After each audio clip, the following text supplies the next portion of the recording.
Hello दोस्तों, कैसे हो आप सब। Welcome back to my channel. तो आज की वीडियो जो है वो बहुत ज़्यादा स्पेशल है।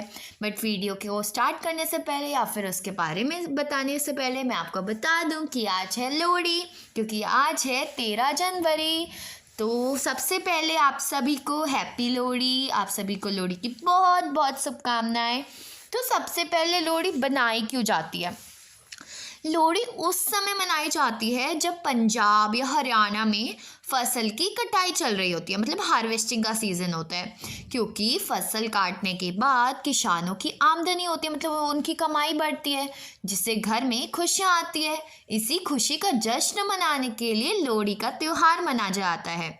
लोहड़ी के दिन लोग आग जलाकर उसमें गुड़, गज्जक, तिल सारी चीज़ें डालते हैं। इसके अलावा इस दौरान लोहड़ी से जुड़ी कई कहानियाँ हैं, उनमें से एक मैं आपको आज सुनाने वाली हूँ।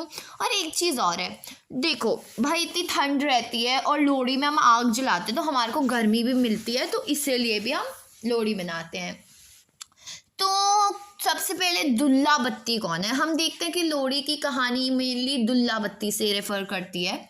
जो लोहड़ी नहीं भी बनाते हैं उनके लिए भी ये इंटरेस्टिंग वीडियो है, क्योंकि आप जान सकते हैं कि लोहड़ी होती क्यों है। तो लोहड़ी में क्या होता है, लोहड़ी में पंजाबी हरियाणीज जो हैं, हम लोग कहानी सुनते हैं दुल्ला बत्ती की।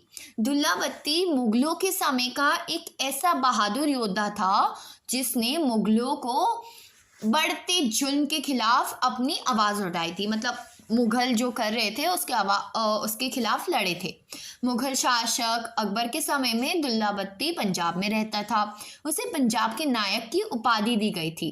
कहा जाता है कि दुल्ला बत्ती ऐसा लुटेरा था जो न केवल धनी लोगों को लूटता था, बल्कि वह उन गरीब लड़कियों को भी बचाता था जो बाजार में बलपूर्वक बेची जाती थी। इसलिए लोग उसे पंजाब का रॉबिन हुड कहते थे।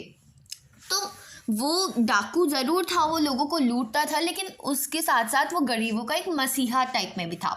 तो चलो अब हम शुरू करते हैं हमारी लोहड़ी की कहानी, पंजाब की लोक कथा। तो लोहड़ी का संबंध सुंदरी नामक एक कन्या तथा दुल्ला बत्ती नामक एक योद्धा से जुड़ा है। इस संबंध में प्रचलित ऐतिहासिक कथा के अनुसार गंजीबीड़, जो गंजीबाड़ क्षेत्र था, उसमें एक ब्राह्मण रहता था जिसकी सुंदरी नामक एक कन्या थी जो अपने नाम की भांति बहुत सुंदर थी।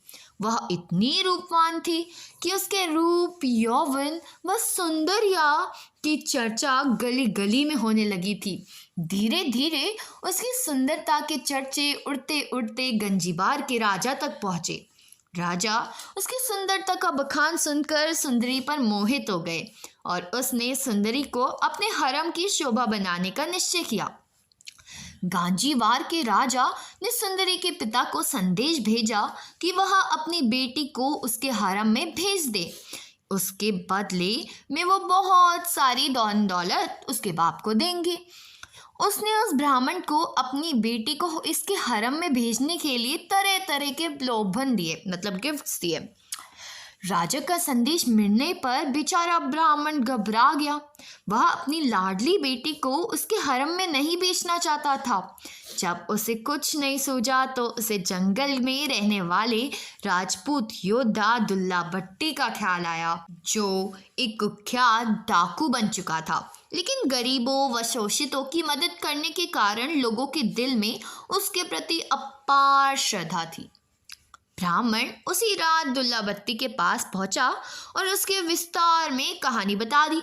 दुल्ला भट्टी ने ब्राह्मण की व्यथा सुने और उसकी सांत्वना दी, मतलब सुनी कहानी और उसे सांत्वना दी, और रात को खुद एक सुयोग्य ब्राह्मण लड़के की खोज में निकल पड़ा।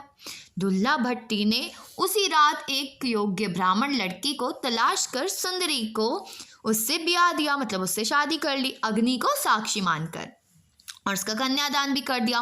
लेकिन उस समय कन्यादान में कुछ था नहीं, पैसे नहीं थे, तो उस समय मतलब पेरेंट्स के पास भी कम थे। और दुल्ला भट्टी ने क्या किया, दुल्ला भट्टी क्योंकि शादी करवा रहा था, तो उस समय दुल्ला भट्टी के पास बेटी सुंदरी को देने के लिए कुछ भी नहीं था।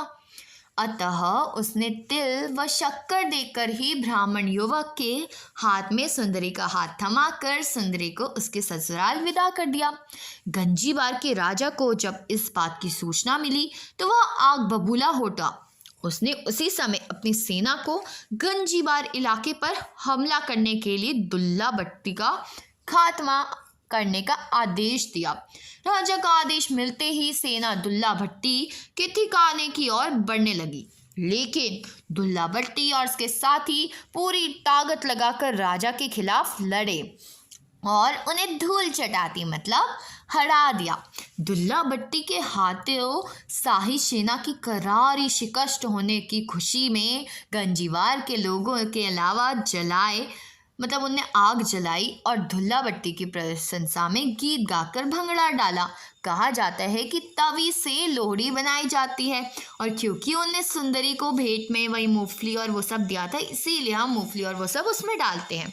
तो एक गीत बहुत फेमस भी है लोहड़ी पर जो हम गाते हैं गिद्दा के लिए, सुंदर मुंडेरी हो तेरा कौन विचारा हो, दुल्ला भट्टी वाला हो दुल्ले भी ब्याई हो, शेर शक्कर पाई हो कुड़ी मामे आए हो, मामे चूड़ी कट्टी हो चम्मीदारा लुट्टी हो, कड़ी दलाल दुपट्टा हो दुल्ले भी ब्याई हो, दुल्ला भट्टी वाला हो दुल्ला भट्टी वाला हो। इसीलिए ये गाना गाया जाता है। अगर आपको ये वीडियो अच्छी लगी और आपको भी लोहड़ी बनाते हो आप लोग तो जल्दी से कमेंट में लिखो कि हैप्पी लोहड़ी। और वीडियो अच्छी लगी तो वीडियो को लाइक करो और चैनल को सब्सक्राइब करो। हैप्पी लोहड़ी अगेन, शुभकामनाएं लोहड़ी की बहुत ज़्यादा।